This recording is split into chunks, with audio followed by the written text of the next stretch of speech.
رمضان میں روحانی صحت بھی بنائیں اور جسمانی بھی. تو جسمانی صحت میں وہ جلدی جلدی کیونکہ ٹائم ختم ہو رہا تھا, 2 چیزوں کو فوکس کر لیں. باہر کی چیزیں چھوڑ دیں آپ, جن میں خاص طور پر چینی اور کوکنگ آئل, ان 2 چیزوں کو کیا کر دیں, اپنی ڈکشنری سے نکال دیں. اب کوکنگ آئل نہیں کھائیں گے تو کیا کھائیں گے, دیسی گھی کھا لیں. دیسی گھی نہیں کھا سکتے تو کچھ بھی کر لیں, لیکن یہ آئل آپ کو نکالنا پڑے گا.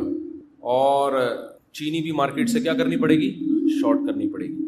تو اب یہ خود آپ نے پلاننگ کرنی ہے کیسے ہوگا یہ, لیکن آپ کی زندگی بن جائے گی, اتنا سکون ملے گا نا, چند دن ٹینشن ہوگی آپ کو. دوسری بات یہ کہ روٹی چاول بھی کم کریں, کیونکہ روٹی میں بھی بہت زیادہ کارب ہوتا ہے, نشاستہ ہوتا ہے. آج کل کی روٹی یہ وہ روٹی نہیں ہے جو آپ کے ابا دادا کھایا کرتے تھے, یہ وہ والی گندم نہیں ہے, اس میں بہت زیادہ چینجنگ ہو چکی ہے. اب جو بیج گندم کا ہے نا, یہ وہ والا گندم نہیں ہے. پہلے گندم کی روٹی میں کارب کم ہوتا تھا اور دیگر چیزیں زیادہ ہوتی تھیں. اب وہ ایسا بنا دیا ہے کہ جیسے فارمی مرغی ہے نا, 6 مہینے میں سب کچھ, تو گندم بھی ایسا ہی ہے. پہلے اتنی بڑی بڑی گندم ہوا کرتی تھی, اتنے بڑے بڑے پودے, وہ نکلنے میں ٹائم لگتا تھا. اب تو ٹھک ٹھک ٹھک کر کے گندم نکل رہے ہیں, اور اس میں کاربوہائیڈریٹ کا ریشو بہت زیادہ ہو گیا ہے, تو وہ بھی فیٹ ہی ہے, یعنی میٹھا ہی ہے, وہ اس سے موٹاپا آئے گا. چاول میں بھی ایسے ہی ہے. کم کریں, میں یہ نہیں کہہ رہا ختم کریں, کم کریں. تو جب آپ کم کریں گے تو پھر بڑھائیں کیا بھائی, آپ گوشت کھائیں زیادہ, گوشت کے پیسے نہیں ہیں تو یہ چاٹ ماٹ زیادہ کھا لیا کریں افطاری میں. چنے کی چاٹ ہو گئی, ان میں تھوڑا کارب کم ہے نا. لوبیا ہو گیا, لو بھیا کہتے ہیں نا, لو بھیا, تو لو بھیا, اب لوبیا کھا لو, آپ لوبیا کھا لو, سفید چنے کھا لو, اس کی چاٹ کھا لو, کالے چنے کی چاٹ کھا لو, اور اللہ بھلا کرے آپ کا انڈے منڈے کھا لو. یہ جو کیا کرو, کھجوریں کھا لو. یہ جو ہے نا آپ کا حساب کتاب, چاول, روٹی اور چینی. چینی سے مراد چینی سے بنی ہوئی چیزیں. پتہ چلا آپ نے چینی چھوڑ دی, رسگلے کھا رہے ہو آپ, کہ چونکہ میں چینی نہیں کھاتا, تو رسگلہ تو چینی ہی ہے نا. تو یہ چند چیزیں آپ رمضان میں تھوڑا سا ان سے ایوائڈ کریں. دوبارہ بہت لمبا بیان ہو گیا تو مختصر کر کے بتا دیتا ہوں. روٹی چاول ختم نہیں کرنے, بلکہ کیا کرنا ہے, کم کرنے ہیں. نمبر 2, چینی کو کیا کرنا ہے, ختم کر دو چینی. نمبر 3, کوکنگ آئل نکال دو اپنی زندگی سے, خاص طور پہ رمضان میں تو نکالو نا. زیتون کا جو آئل آتا ہے نا, وہ پی لیا کرو, وہ نہیں ہوتا ایکسٹرا ورجن جو ہوتا ہے. اب وہ پینے میں, وہ بھی پکا کے نہیں کھانا ہے, زیتون کا تیل پکا کے خراب ہو جاتا ہے. دیسی گھی پھر بھی تھوڑا بہت پکا سکتے ہیں, زیتون کا تیل نہیں پکا سکتے. تو یہ آپ نے رمضان میں چند کام کرنے, کوکنگ آئل کو نکال دیں, چینی کو نکال دیں, روٹی چاول کم کر دیں. پھر آپ نے کیا کھانا ہے بھائی, گوشت کی مقدار بڑھا دیں. آپ گوشت موش کھایا کرو, پھوڑا پھاڑا کرو, دیسی گھی ہے وہ کھا لیا کرو, اور اللہ بھلا کرے انڈے منڈے پھوڑ دیا کرو, انڈے بھی ہاف بوائل کر کے پھوڑو, اور اللہ بھلا کرے دودھ مودھ پی لیا کرو, وہ والا ڈبے والا نہیں, گائے پال کے والا. آپ کیا کریں, ایسی باتیں آپ بولو کہ پتہ نہیں کس زمانے میں لے کے جا رہے ہیں ہمیں, لیکن پھر بھی باہر ڈبے سے بہتر ہے دوسرا, اس میں بھی چینی ڈال کے نہیں ہے, ایسا ہی. اور اللہ بھلا کرے اس طرح کی چیزیں آپ چند اپنے خرچے پہ اگر کھا لیں تو آپ دیکھیں, کھجوریں کھا لیں آپ, تو انشاءاللہ صلو علی الحبیب ہو جائے گا تھوڑے دنوں میں. آپ خود بولو گے یار مفتی صاحب ہٹو بچوں ہو گیا. ٹینشن ہوگی چند دنوں تک, دماغ ایسے للچائے گا نا, جب کسی کو بریانیاں پھوڑتا ہوا دیکھو گے آپ کا دل چاہے گا میں کھا جاؤں بس. لیکن تھوڑے دنوں میں آپ کو جب اچھا کھانے کی عادت پڑ جائے گی تو پھر کیا ہوگا کہ آپ کو جب دماغی مینٹلی صحت, جسمانی صحت اچھی ہوگی نا, تو پھر آپ کو اچھی خوراکوں میں مزہ آنا شروع ہو جائے. کبھی کبھار پھوڑو بریانی, بریانی تو کراچی کا ایک سوغات ہے, کون چھوڑ سکتا ہے کبھی کبھار. لیکن وہ جو بریانی آپ نے کبھی کبھار پھوڑنی ہے, وہ بھی ذرا اچھے ہوٹل والی بریانی ہو یا گھر کی بریانی ہو. کیونکہ آج کل جو چاول آ رہے ہیں نا بریانی کے, وہ چاول بھی ایسے غلط قسم کے چاول آ رہے ہیں کہ وہ کھانے میں بڑے مزیدار ہوتے ہیں, پیٹ میں جا کے وہ پتھر بن جاتے ہیں. پالش ہوتی ہے ان چاولوں کے اوپر, سمجھتے ہو, تو پتہ نہیں کیا کیا آ رہا ہے یار ابھی کیا کیا رونا روئے ہم بیٹھ کے. تو بہت ہی بربادی ہو رہی ہے. یہ میری فیلڈ میڈیکل سائنس نہیں ہے, آپ کہہ سکتے ہیں آپ کیوں یہ باتیں کر رہے ہیں. دیکھو میں ہسپتالوں میں بھی جاتا ہوں بیان کے لیے نا. ابھی میں گیا لاہور میں ایک ہاسپٹل میں, اس ہاسپٹل میں مریضوں کا فری میں علاج ہوتا ہے. جیسے انڈس ہاسپٹل ہے نا, بڑا اچھا معیاری ہاسپٹل ہے, فری میں کروڑوں روپے کا بجٹ ہے ان کا, اور سال کا اربوں میں پہنچتا ہے. وہ سارا بجٹ کون پورا کرتا ہے, پبلک.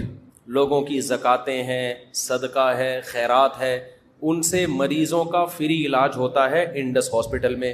اسی طرح لاہور میں ہے الحجاز ہاسپٹل, وہ بھی فری علاج ہوتا ہے وہاں پہ, تاجر بڑے ایماندار وہاں کے. میں گیا, میں نے وہاں جا کے ایک چیز دیکھی, ڈائلسس کے جو پیشنٹ ہیں اس میں گیا, لائن سے لوگ لیٹے ہوئے ہیں, جوان آدمی گردے گنوا بیٹھے ہیں اپنے. شوگر کے پیشنٹ کو دیکھیں گے, ینگ لڑکے 35 سال 40 سال شوگر کے پیشنٹ. ہارٹ کے پیشنٹ کو آپ دیکھیں گے, ینگ لوگ, جوان لوگ ہارٹ پیشنٹ. کروڑوں روپے کا لوگوں کا سرمایہ زکاتوں کا ان مریضوں کے علاج پہ خرچ ہو رہا ہے. انشاءاللہ ثواب ملے گا, اچھی بات ہے, علاج ہونا چاہیے بھائی. گورنمنٹ اپنی ذمہ داری پوری نہیں کرتی, چلو عوام. لیکن میں نے وہاں مینجمنٹ سے کہا کہ اتنے کروڑوں روپے ان لوگوں کے علاج پہ خرچ ہو رہے ہیں, تو کچھ سرمایہ آپ وقف کریں لوگوں کو اویئر کرنے کے لیے کہ بھائی ڈائلسس کے پیشنٹ بنتے کیوں ہوں, ایسے کام کیا کر رہے ہو کہ 40 سال کی عمر میں تمہارے گردے جواب دے گئے ہیں, تو کچھ پیسہ اس پہ بھی تو خرچ ہونا چاہیے. ابھی پھر مجھے غصہ آنا شروع ہو رہا ہے, تاکہ قوم کا یہ پیسہ کسی اور جگہ استعمال ہو نا. دیکھو دوبارہ سے, ابھی سمجھ میں نہیں آیا. آپ کے پاس 4 لاکھ روپے ہیں, آپ نے کسی غریب پہ خرچ کرنے ہیں, کسی مستحق پہ. 4 آدمی ایسے نکلے جو برگر کھا کے, پیزے پھوڑ کے, اور کولڈ ڈرنک پی کے, سگریٹیں پی کے, چرس پی کے, اور بالکل نیچر کے خلاف لائف اسٹائل اختیار کر کے چاروں پیشنٹ بن گئے, شوگر کے اور گردوں کے. ٹھیک ہے نا, وہ چاروں کس کے پیشنٹ بن گئے؟ شوگر اور گردوں کے. آپ نے 4 لاکھ روپے ان کے علاج پہ لگا دیے. ٹھیک ہے, آپ کو نیت کا ثواب ملے گا انشاءاللہ. لیکن عقل مند آپ کو مشورہ دے گا کہ یار یہ جو 4 آدمی پیزے پھوڑ رہے ہیں اور صبح شام بوتلیں چڑھا رہے ہیں, پان گٹکے کھا رہے ہیں, سگریٹیں پھونک رہے ہیں, ان کا بے تحاشا پیسہ ان فضول چیزوں پہ خرچ ہو رہا ہے.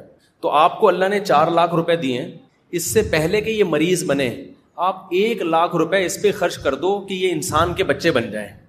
وہ 1 لاکھ میں بن جائیں گے. 1 لاکھ روپے میں آپ کیا کرو, ایک ورک شاپ کرواؤ, یا یوٹیوب کا کوئی چینل خرید لو, اس پہ لوگوں کو اویئر کرو, یا کسی مشہور آدمی کا سے ایک ڈاکومنٹری بنوا لو, تاکہ جو مشہور لوگ ہوتے ہیں ان کی بات پھیلتی جلدی ہے, جس میں ان کو پیزے برگر کے نقصانات, کولڈ ڈرنک کے نقصانات, پان گٹکے کے نقصانات, چرس اور فضول چیزوں کے نقصانات بتائے جائیں.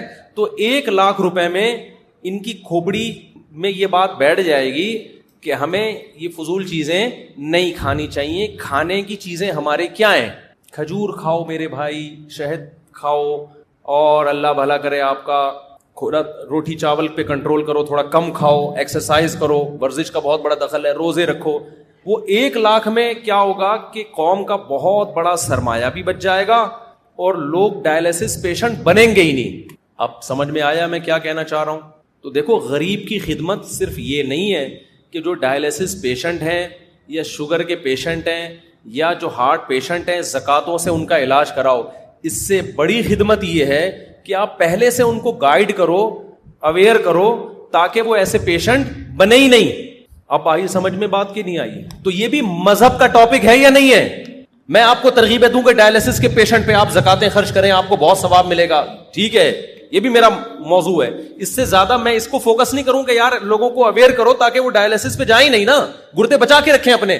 لیکن کوئی مولوی اس پہ بات کرے گا تو لوگ کہیں گے یار ہم سے نماز روزہ سننے کے لیے آئے اور یہ کیسی باتیں کر رہے ہیں. تو بھائی بات وہی کر رہا ہے, زکات کا مقصد غریبوں کی مدد ہے یا نہیں ہے؟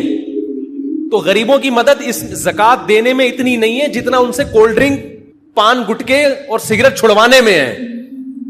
اور یہ تو صرف غریبوں کی نہیں, امیروں کی بھی مدد ہے.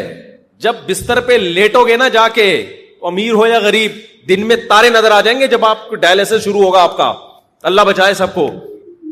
ایک بیماری وہ ہوتی ہے جو قدرت کی طرف سے ہو, وہ پیغمبروں کو بھی ہوتی ہے. پیغمبروں کو بیماریاں کسی بد پرہیزی کی وجہ سے نہیں ہوتی, وہ قدرت کی طرف سے ہوتی ہے.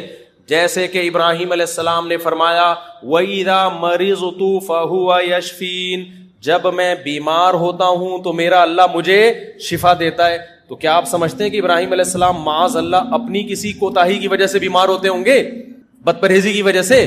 نا نا نا نا, وہ قدرت کی طرف سے. وائرل پھیلتا ہے, ابھی کراچی میں پھیلا ہوا ہے نا, سب کے گلے خراب, سب بخار میں. تو یہ ویسے ہی ہے, یہ آپ اچھا بھی کھا لیں تو بھی ہوگا, کیونکہ اس کا تعلق گٹر کے ڈھکنوں سے ہے, اس کا آپ کی خوراک سے نہیں, اور ڈھکن ہمارے قابو میں نہیں ہے. جب تک گٹروں کے ڈھکن کھلے رہیں گے وہاں سے مختلف چیزیں پھیلتی رہیں گی. سمجھتے ہو؟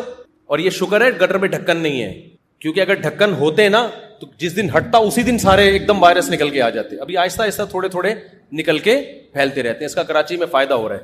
تو ایک بیماری وہ ہوتی ہے جو کس کی طرف سے ہو, قدرت کی. وہ کچھ بھی ہو سکتا ہے بھائی, وہ بزرگوں کو بھی ہوتی ہے, وہ پیغمبروں کو بھی ہوتی ہے. آج کل جو زیادہ تر بیماریاں ہیں وہ آپ کی اپنی حماقتوں کی وجہ سے ہو رہی ہیں. آپ اپنے باپ دادا کو دیکھو یار, 90 سال 95 سال 85 سال, ہم تو جنازے دادیوں نانیوں کے دادوں نانوں کے پڑھتے تھے. اب تو کسی دادی کا دادے کا جنازہ ہی نہیں آ رہا. 60 سال 65 سال 60 سال 65 سال 60 سال 65 سال. کل میں نے ایک جنازہ پڑھایا, اچانک ایک خاتون کا انتقال ہو گیا. وہ بیچارے بھائی, ان کے اولادیں بہت رو رہی, اتنی ایج نہیں تھی ان کی. کہہ رہے ہیں بیٹھے بیٹھے ہارٹ اٹیک ہوا ہے, بیٹھے بیٹھے ہارٹ اٹیک ہو رہے ہیں, بیٹھے بیٹھے گردے خراب ہو رہے ہیں, بیٹھے بیٹھے جناب برین ہیمریج ہو رہا ہے, اور کم عمر لوگوں کو ہو رہا ہے یہ.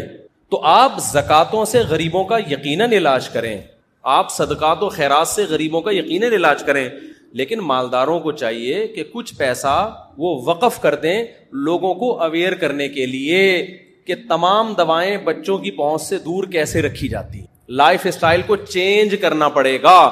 اس کے لیے ہمارے ہاں نہ حکومتی سطح پہ کوئی محنت ہو رہی ہے, نہ ڈاکٹر حضرات اس پہ کوئی لوگوں کو اویئر کر رہے ہیں. چند ڈاکٹروں کے علاوہ ڈاکٹر صاحب بھی کلینک کھول کے بیٹھے ہوتے ہیں, انجیکشن ہاتھ میں لے کے بیٹھے ہوتے ہیں. جو آ رہا ہے, بخار آ رہا ہے, ٹھوک دیا ٹیکا, دوسرا آیا ٹھوک دیا ٹیکا, اس کو میڈیسن لکھ کے دے دی, نوٹ بھی مل رہے ہیں, چھپ رہے ہیں.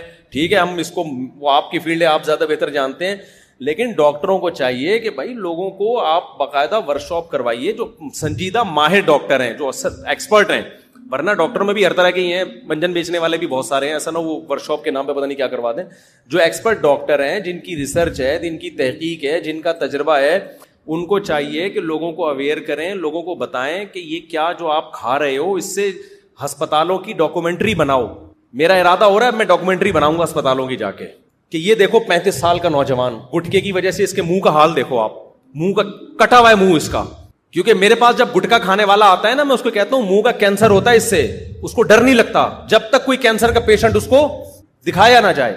پھر مٹھائی کا ڈبہ لے آیا, اچھا دیسی گھی, بڑی نوازش آپ کی, اللہ بہت جزائے خیر دے. دیکھو میرے پاس دیسی گھی آتا ہے پھر بھی میں کر سکتا. اچھا آپ بیٹھے تو صحیح نا, بیٹھے تو صحیح, پھر ملتے ہیں آپ سے. میرے پاس اتنی مٹھائیوں کے ڈبے آتے ہیں نا, جو آ رہا ہے گفٹ میں مٹھائی کا ڈبہ. پہلے میں گھر میں دے دیتا تھا, پھر میں نے کہا اپنے بچوں کو میں کیوں خراب کروں مٹھائیاں کھلا کھلا کے, اب میں گھر میں بھی نہیں دیتا, اب میں دفتر میں بانٹ دیتا ہوں.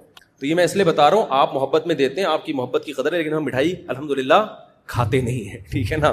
اور آپ کو بھی کوئی ڈبہ مٹھائی کا دیا کرے, رکھا کریں, عزت دی اس نے, بہرحال محبت دی, کھلائیں کسی اور کو. کیونکہ آدمی اپنے ہاتھوں سے اپنی قبر کھو دے, یہ صحت کے لیے بالکل بھی مناسب نہیں. بیمار ہو اللہ کی طرف سے تو صبر کی توفیق بھی ملتی ہے, اور گناہ بھی معاف ہوتے ہیں. اور رسگلے پھوڑ پھوڑ کے جب بیمار ہوتا ہے نا, افسوس بھی ہوتا ہے, اور ایک دم بیمار نہیں ہوتا. لوگ کہتے ہیں ہم نے تو دن 8 رسگلے کھائے تھے. جیسے ایک مہمان گیا نا کسی کے گھر, رسگلے کھا رہا ہے, تو میزبان نے کہا اور کھائیے نا, اس نے کہا پہلے 2 کھا چکا ہوں. کہتے کھائے تو آپ نے 6 ہیں, خیر یہ نہ بولیں آپ کے 2 کھا چکا ہوں, ٹھیک ہے نا. تو سارے ڈاکٹروں کا, حکیموں کا اتفاق ہے کہ 40 سال کے بعد میٹھے کو کیا کر دینا چاہیے, کم کر دیں. میٹھے سے وزن بڑھتا ہے, لیکن کم کرنے کے بجائے میٹھا کیا ہو رہا ہے, بڑھتا چلا جا رہا ہے. دیکھو اسلام میں جتنے تہوار ہیں نا, ان تہواروں میں کہیں بھی آپ کو میٹھا نہیں ملے گا. میٹھا آپ کو عید الفطر کے دن بھی میٹھا نہیں ہے, بس کھا سکتے ہو, کھاؤ, آپ کھانا کا ہے, کھجوریں کھائیے. نبی صلی اللہ علیہ وسلم نے عید الفطر کے دن بس اس میں ہے, وہ بھی مٹھائی نہیں کھائی آپ نے, حلوہ نہیں کھایا. عید الفطر میں آپ اتنا کیا کرتے تھے کہ پورے رمضان آپ نے روزہ رکھا تو عید سے پہلے آپ چند کھجوریں کھا کے جایا کرتے تھے بس. ہم جو عید الفطر کے دن پھوڑتے ہیں, جو ماشاءاللہ اللہ توفیق دے, زیادہ میں اس میں نہیں جاتا, تو باقی اسلام کے جتنے تہوار دیکھو اس میں میٹھا کہیں بھی نہیں ہے. نمبر 1 بقرعید, جب بچہ پیدا ہوتا ہے, خوشی کا دن ہے نا, فیملی پلاننگ والوں کے لیے غم کا دن ہوتا ہے کہ آبادی مزید بڑھ گئی. اسلام خوشی کا دن منانے کا حکم دیتا ہے کہ لڑکی پیدا ہوئی تو 1 بکرا, اور لڑکا پیدا ہوا تو 2 بکرے. اگر میٹھا اسلام میں اس کی ویلیو ہوتی تو اسلام کہتا لڑکی پیدا ہوئی تو زردے کی 1 دیگ, رسگلے کا 1 ڈبہ, لڑکا پیدا ہوا تو رسگلے کے 2 ڈبے, یا حلوے کی 2 دیگیں. نہ بکرا, پروٹین, گوشت. نہیں آ رہی بات سمجھ میں؟ بکرا یا گائے کا حصہ یا دمبا. اسی طرح اسلام میں ایک تہوار ہے ولیمہ. جب شادی ہوتی ہے تو ولیمہ سنت ہے, حدیث میں بہت ترغیب ہے ولیمے کی. حدیث میں آتا ہے اولم ولو بشاتن, ولیمہ کرو, شادی کے موقع پہ خوشی کا اظہار کرو, مٹھائیاں کھلا کے. کہیں بھی نہیں ملتا. نبی صلی اللہ علیہ وسلم نے اپنے ولیمے پہ لوگوں کو لڈو کھلائے ہوں؟ کہیں بھی نہیں ملتا. ولیمے میں نبی نے جو آرڈر دیا ولو بشاتن، بکری، ایک بکری بھی ذبح کر کے کر سکتے ہو تو ایک بکری ذبح کر لو. وہاں بھی کیا ہے؟ گوشت. بقرعید مسلمانوں کا تہوار ہے، خوشی کا دن ہے. اللہ میاں نے یہ کہا کہ بقرعید کی نماز پڑھ کے جایا کرو اور دبا کے زردے کی دیگیں، یعنی قربانی دلوائی جا رہی ہے نا، تو قربانی مالی قربانی سے جانور خرید کے ذبح کر کے گوشت کھانا ہے. اللہ میاں نے یہ نہیں فرمایا کہ مالی قربانی میں یہ ہے کہ بکرے کی جتنی قیمت ہے، مثال کے طور پر 30,000 کا بکرا آ رہا ہے تو یا تو بکرا ذبح کر دو یا 30,000 کی حلوے کی دیگیں بنا کے پبلک میں بانٹ دو، خود بھی کھاؤ لوگوں کو بھی کھلاؤ. نہ نہ نہ، جب تک بکرا نہیں کٹے گا، گائے نہیں کٹے گی، اونٹ نہیں کٹے گا اور دمبا نہیں کٹے گا، اس وقت تک بقرعید پوری نہیں ہوگی. وہاں بھی گوشت کھلایا جا رہا ہے. پتہ نہیں حلوہ آیا کہاں سے ہے مسلمانوں میں بتاتا ہوں وہ بھی کہاں سے آیا ہے، وہ بھی میں بتاتا ہوں آپ. وہاں بھی ہمیں کیا کھلایا جا رہا ہے؟ گوشت. حج کے موقع پہ دم شکر ہے، اور ایک دم شکر ہوتا ہے، ایک دم جنایت ہوتا ہے. آپ سے حج یا عمرے میں کوئی غلطی ہو جائے تو بکرا ذبح کرنا ہے، تو بکرا ذبح کر کے غریبوں کو کھلانا ہے. وہاں بھی غلطی کی سزا کیا ہے؟ مٹھائی نہیں خرید کے کھلانی غریبوں کو. بھائی احرام میں آپ سے کوئی گناہ ہو گیا نا، کوئی احرام کے خلاف کوئی کام ہو گیا تو علماء کہتے ہیں نا دم دینا ہے. وہ دم دے کے کس کو کھلانا ہے؟ غریبوں کو. تو وہ بھی اللہ کہہ سکتے تھے کہ بھائی ایک بکرا 25,000 کا آتا ہے، اگر آپ نے احرام میں اپنے بال کاٹ لیے ہے بھائی تو یہ، یا خوشبو لگا لی، تو ایسا ہے کہ اب آپ پہ جرمانہ آئے گا. اللہ کیا جرمانہ آئے گا؟ اللہ کہیں گے کہ بھائی 20 کلو رسگلے کے ڈبے مکہ میں خرید کے غریبوں کو بانٹ دو. نہ نہ نہ، اللہ کو پتہ ہے یہ غریبوں کو شوگر کا مریض بنائے گا. اللہ مسلمانوں کو مٹھائی نہیں کھلا رہے. وہاں حکم یہ ہے کہ بطور سزا آپ کو غریبوں کو بکرا کھلانا ہے، گائے کھلانی ہے، دمبا کھلانا ہے یا اونٹ کھلانا ہے آپ کو. اور ایک ہوتا ہے دم شکر. دم شکر کا مطلب حج تمتع، آپ نے ایک ہی سفر میں عمرہ بھی کر لیا اور حج بھی کر لیا، اس پہ بھی دم ہے، لیکن یہ دم شکر کا ہے نا، نعمت کے طور پر، تو یہ خود کھاؤ. اب اللہ کہتے ہیں آپ نے چونکہ ایک ہی سفر میں حج بھی کر لیا، عمرہ بھی کر لیا، اس خوشی میں آپ میری طرف سے بکرا کاٹو اور میری طرف سے اب آپ کی دعوت ہے. اللہ بھی ہمیں کیا کھلا رہا ہے؟ بکرا. اللہ یہ نہیں کہتے کہ چونکہ تم نے ایک ہی سفر میں حج بھی کیا اور عمرہ بھی کیا لہذا میری طرف سے 25,000 کی مٹھائیاں خرید کے خود بھی کھاؤ اور پبلک کو بھی کھلاؤ، لڈو کھاؤ، خود بھی کھاؤ، دوسروں کو بھی کھلاؤ. کہیں ہے یار فوکس کس کو کیا جا رہا ہے؟ ہر جگہ ہمیں گوشت کھلایا جا رہا ہے. گوشت کھاؤ، گوشت کھلاؤ، چربی کھاؤ، چربی کھلاؤ، اسی چربی میں گوشت پکایا جا رہا ہے. ہمارے نبی صلی اللہ علیہ وسلم نے بقرعید کے دن جب آپ نے حج کیا تو 10 ذی الحجہ شدید تھکاوٹ، بہت تھکاوٹ تھی نبی صلی اللہ علیہ وسلم کو، صحابہ کو بھی. پیدل سفر تھے بھائی، اونٹوں کے سفر تھے. تو جس دن حج کا دن تھا آپ نے فرمایا الیس ھذا یوم النحر، کیا یہ قربانی کا دن نہیں ہے؟ صحابہ نے کہا شدید بھوک ہے. جب حج کرتا ہے نا انسان تو بھوک کا پتہ چلتا ہے اس کو اور پھر کھانے کی طلب ہوتی ہے. ہمارے نبی صلی اللہ علیہ وسلم نے فرمایا کہ یہ نہر کا دن ہے نا. صحابہ نے کہا عید کا دن ہے. تو آپ نے کیا صحابہ کو حکم دیا کہ اونٹ نہر کیے جائیں. اونٹ نہر کیے گئے، ہر اونٹ کا تھوڑا تھوڑا گوشت جمع کیا گیا، اس کا شوربہ بنایا گیا، اس کو آپ صلی اللہ علیہ وسلم نے پیا. ہم کیا کرتے ہیں بقرعید، ہم ایسی سفر میں تھکاوٹ میں ہو، شدید بھوک پیاس لگ رہی ہو، ہم فوراً کہتے ہیں جا بھائی 3 گولے گنڈے لے کر آ میرے لیے، ایسا کر ذرا روح افزا کا ٹائٹ سا شربت بنا کے میرے لیے بولو لے کر. یار آج کوئی دل پسند کی مٹھائی ہو جائے، یار بہت بھوک لگ رہی ہے، یار بہت بھوک لگ رہی ہے، آج کیا ہو جائے، آج تو 8-10 کلو مٹھائی کھا جاؤں گا میں. یار ایسا کر آج گجریلا لے کر آ، یار گاجر کا حلوہ کھلا دے، بہت بھوک لگ رہی ہے.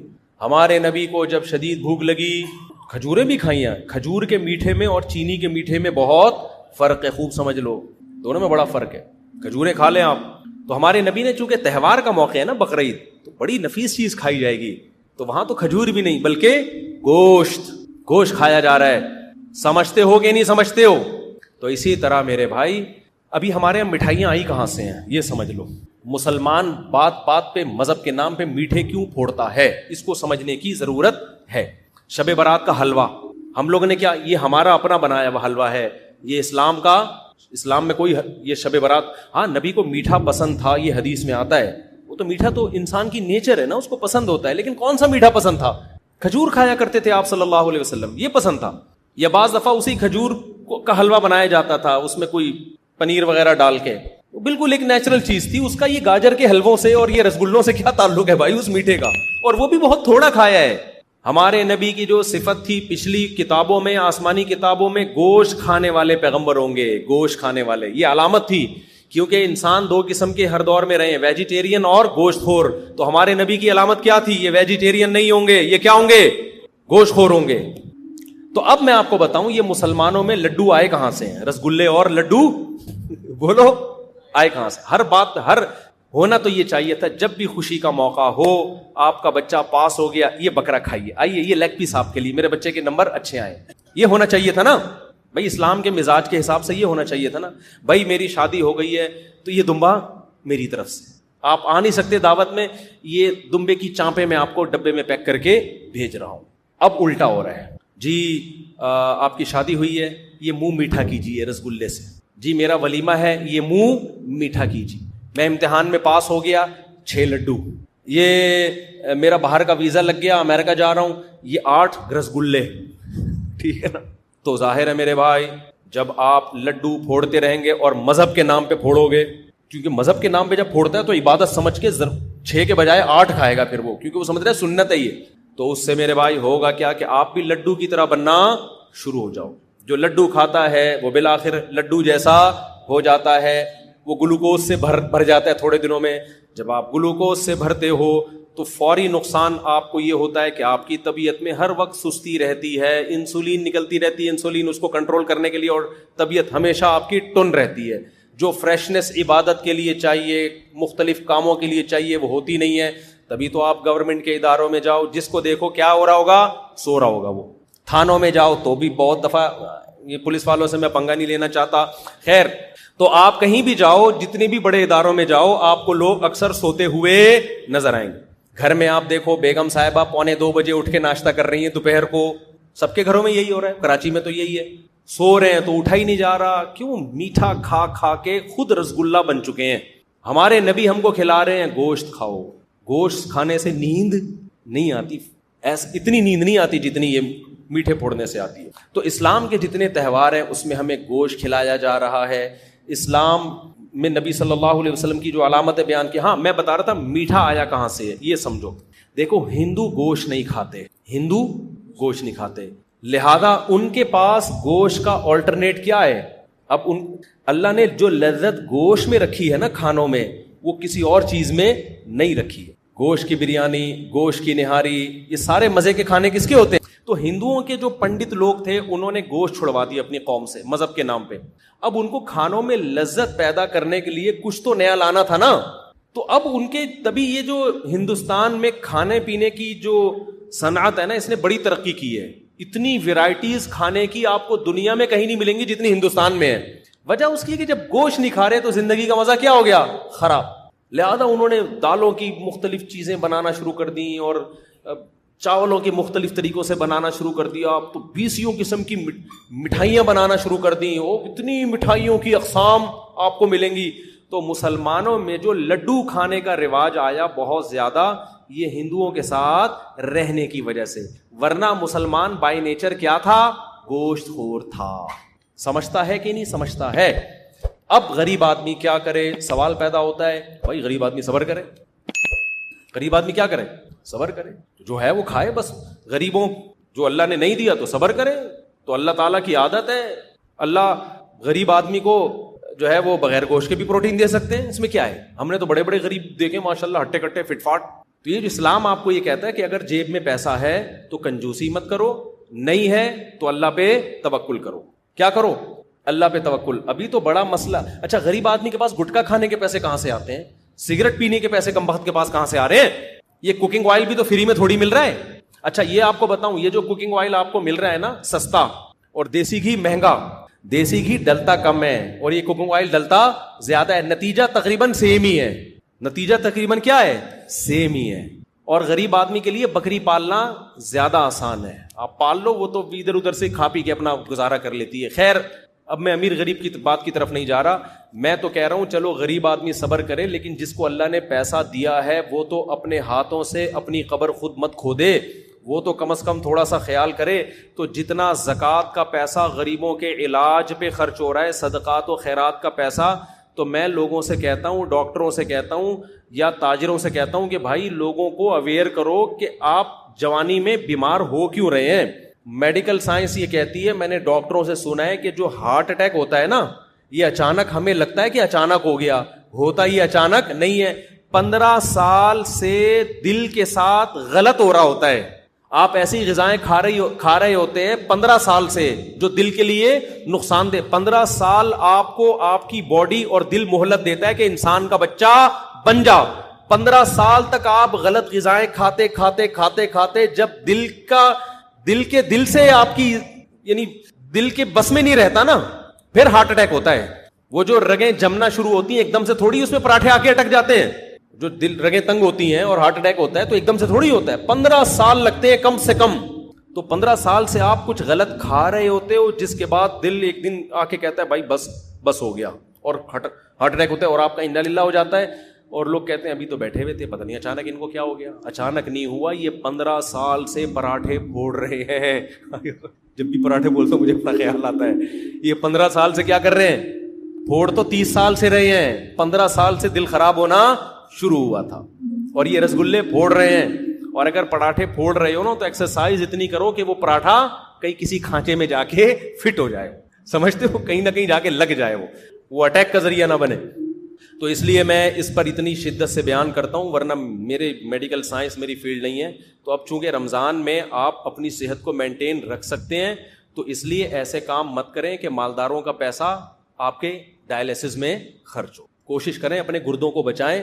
قوم پہلے ہی بہت غریب ہے, پہلے ہی قوم پہ بہت بوجھ ہے, تو جب یہ ڈائلیسس کے پیشنٹ ہی کم ہوں گے تو جو مالدار خرچ کرنا چاہتے ہیں ان کے پاس اور بہت سارے مصارف آ جائیں گے جہاں وہ خرچ کریں گے. تو میرا اپنا بھی ارادہ ہے کہ میں ڈاکٹروں کو لا کے, جو اچھے ایکسپرٹ حکیم ہیں یا ڈاکٹرز ہیں, ان کو لا کے لوگوں کو اویئر کروں. ابھی ہم نے ڈاکٹر خرم صاحب جو لندن میں ہوتے ہیں ان کا انٹرویو لیا ہے پوڈ کاسٹ, وہ بھی انشاءاللہ بھی شائع ہوگا کینسر کے بارے میں, کہ وہ بہت سی بے احتیاطیاں ہوتی ہیں جن سے آپ کو کینسر ہو جاتا ہے.